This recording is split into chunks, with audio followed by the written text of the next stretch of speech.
अस्सलाम वालेकुम। ईरान और अमेरिका के दरमियान जो अमन मुआहदा है वो तय पा चुका है और उसके ऊपर बाकायदा साइन होने की तकरीब जो है इस वक्त सोशल मीडिया के ऊपर बहुत वायरल है, जिसमें डोनाल्ड ट्रंप साइन करते हुए दिखाई दे रहे हैं। और ये फ्रांस के सिटी है वेज़े, वहाँ पे डोनाल्ड ट्रंप ने एक इशाइया के दौरान इस मुआहदे के ऊपर साइन किया। और डोनाल्ड ट्रंप ने साइन करते हुए कहा कि ये कुछ आसान नहीं था।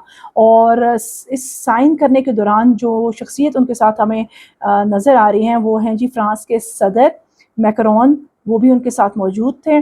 और बिलाखिर इस मुआहदे के ऊपर डोनाल्ड ट्रंप ने भी साइन की और वहाँ से ईरान के सदर मसूद पेज़ेश्कियान जो हैं वो हमें साइन करते हुए दिखाई दे रहे हैं। अब इसके ऊपर मज़ीद बात नहीं करूँगी, जो इस मुआहदे के 14 पॉइंट्स हैं वो भी सब लोगों के सामने आ गए हैं। लेकिन उसके बाद जो सूरत हाल है वो थोड़ी सी हम डिस्कस करेंगे, क्योंकि डोनाल्ड ट्रंप जब उनका इस मुआहदे के बाद उनकी प्रेस कॉन्फ्रेंस हुई तो उसमें उनके बयानात और नज़र आ रहे हैं। और जो शाम के टाइम पे उनका जो कॉन्फ्रेंस हो रही है उसमें उनकी बातें बिल्कुल मुख्तलिफ हैं, तो बड़ा तज़ाद नज़र आ रहा है। वो तो एज़ यूजुअल हम सब यूज़ टू हैं कि डोनाल्ड ट्रंप सुबह में और बात करते हैं और शाम में और बात करते हैं, लेकिन शुक्र अल्हम्दुलिल्लाह साइन उन्होंने इस मुआहदे के ऊपर कर लिए। और दोनों तरफों से जो है वो अभी भी बयानात का सिलसिला जारी है। कभी वहाँ से हमें काली बाफ का जो है बयान नज़र आ रहा है, जो मैं आपको सुनाऊंगी भी। इसके अलावा इस्माइल बकाई हैं, बाकायदा उनका तो बार बार बयान जो है और उनकी प्रेस कॉन्फ्रेंस जो है सामने आ रही है। और इधर से डोनाल्ड ट्रंप जो है उनका भी बयान हमें सामने नज़र आ रहा है। तो ये सारे जो साइन हुआ और सब कुछ हुआ, ये जो तमाम मामलात हुए, ये G7 समिट के अंदर ही हुए। वहाँ पे इस वक्त 7 से भी ज़्यादा ममालिक के जो हुक्मरान हैं वो इस वक्त वहाँ पे मौजूद हैं। वहाँ पे हमें इंडिया के मोदी भी नज़र आ रहे हैं और मोदी को लेके, और दूसरी तरफ से मेलोनी जो इटली की वज़ीर-ए-आज़म है उनको लेकर सोशल मीडिया के ऊपर बड़ा फ़न भी नज़र आ रहा है।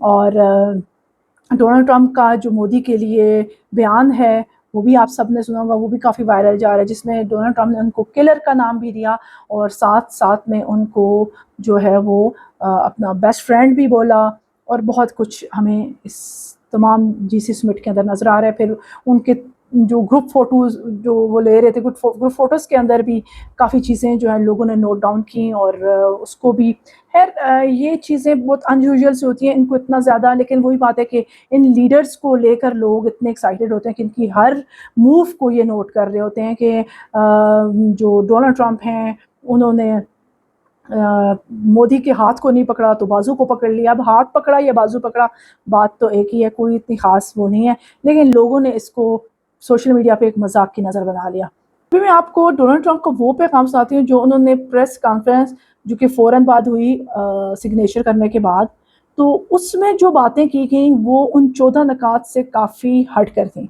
वो क्या थी वो ज़रा सुने, और फिर उसके बाद शाम में ही डोनाल्ड ट्रंप का पैगाम बदला, वो भी मैं आपको सुनाती हूँ। अब देखें इसमें जो डोनाल्ड ट्रंप है वो क्या कहते हैं कि डोनाल्ड ट्रंप कहते हैं कि ईरान इस बात पर राजी है कि वो एटम बम ना बनाएगा और ना ही इसे हासिल करेगा। दूसरी बात कहते हैं कि ट्रंप ने वाज़िया किया कि ईरान को मुआहदे के बदले कोई रकम या फंड नहीं दिए जाएंगे। ये अभी आप सुने, ये मुआहदे की बात की बातें। फिर कहते हैं कि अमेरिका सैटेलाइट के ज़रिए ईरान के जोहरी तनसीबात और ज़खायर की मुसलसल निगरानी करता रहेगा और हम ईरान के जोहरी मवाद का मुकम्मल सुराग लगा लेंगे। फिर कहते हैं कि मैं यकीन करता हूँ, और हमने यकीन का इज़हार किया कि अब ईरानी रहनुमा बिल्कुल मुख्तलिफ तरीके से काम करेंगे। और उन्होंने इसराइल के लिए क्या कहा, इसराइल को चाहिए, ये पॉइंट भी बड़ा है डोनाल्ड ट्रंप का, मुझे उसमें भी बड़ा तज़ाद नज़र आया कि डोनाल्ड ट्रंप कहते हैं कि इसराइल को चाहिए कि वो हिजबुल्लाह से बेहतर बर्ताव करे। ज़रा सुने आप। अब मैं आपको डोनाल्ड ट्रंप का शाम का पैगाम सुनाती हूँ, जो इस्माइल बकाई और काली बाफ इनकी जो प्रेस कॉन्फ्रेंस के बाद नशर हुआ, ज़रा वो भी सुने। शाम के टाइम की जो उनकी प्रेस कॉन्फ्रेंस हो रही है और जो वहाँ पे खड़े तमाम सहाफ़ी हैं, जब उनसे सवाल कर रहे हैं तो डोनाल्ड ट्रंप कहते हैं कि तमाम ममालिक ने मिसाइल्स रखे हुए हैं, तो हम ईरान को कैसे मना कर सकते हैं कि वो मिसाइल ना रखे। اب ذرا دیکھیں صبح کا پیغام کیا تھا کہ کسی بھی صورت وہ کچھ جو ایٹمی پروگرام اور یہ وہ سب کچھ جو ہے وہ نہیں رکھیں گے، اور اب وہ کہہ رہے ہیں کہ تمام ملک اگر رکھ رہے ہیں تو ایران اگر رکھے گا تو ہم ایران کو منع نہیں کر سکتے کیونکہ یہ ایران کے ساتھ زیادتی ہوگی۔ اور دوسری بات ڈونلڈ ٹرمپ یہ کہہ رہے ہیں کہ جو ایران کے فنڈز ہیں وہ سب ہمارے کنٹرول میں ہیں اور وہ ہم نے منجمد کر کے رکھے ہوئے ہیں، تو اب وہ بھی ہمیں جب ایران ہم سے مانگے گا کسی ایک مرحلے پر ہمیں وہ واپس کرنے پڑیں گے، کیونکہ وہ وجہ کیا بتا رہے ہیں کہ ڈونلڈ ٹرمپ کہتے ہیں کہ اگر ہم نے ان کے جو فنڈز ہیں اگر ان کو روک کے رکھا تو ڈالر پر جو عالمی اعتماد ہے وہ بھی کم ہو جائے گا اور لوگ جو ہیں ڈالر کے اندر سرمایہ کاری کرنے سے گریز کریں گے۔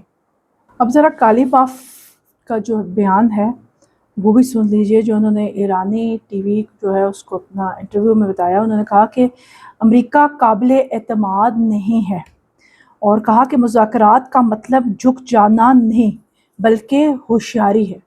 یعنی کالی باف نے یہ کہا ہے کہ ہم نے مذاکرات کے تھرو اپنے وہ تمام مطالبات بھی منوا لیے جو ہم پہلے کبھی بھی نہیں منوا سکے تھے، تو انہوں نے کہا کہ مذاکرات کا عمل زیادہ بہترین ہے اور یہ ہوشیاری ہے بشرطے کہ ہم جنگ لڑیں اور خون خرابہ ہو۔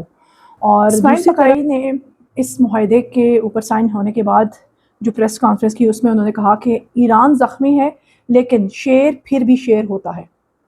انہوں نے کہا کہ ایرانی تیل پر پابندیاں اٹھانے کا عمل آج سے شروع ہو رہا ہے، یعنی 18 جون سے۔ ایران کے منجمد اثاثوں پر مذاکرات ہو رہے ہیں، امریکہ تمام رکاوٹوں کو دور کرنے کے لیے تیار ہے۔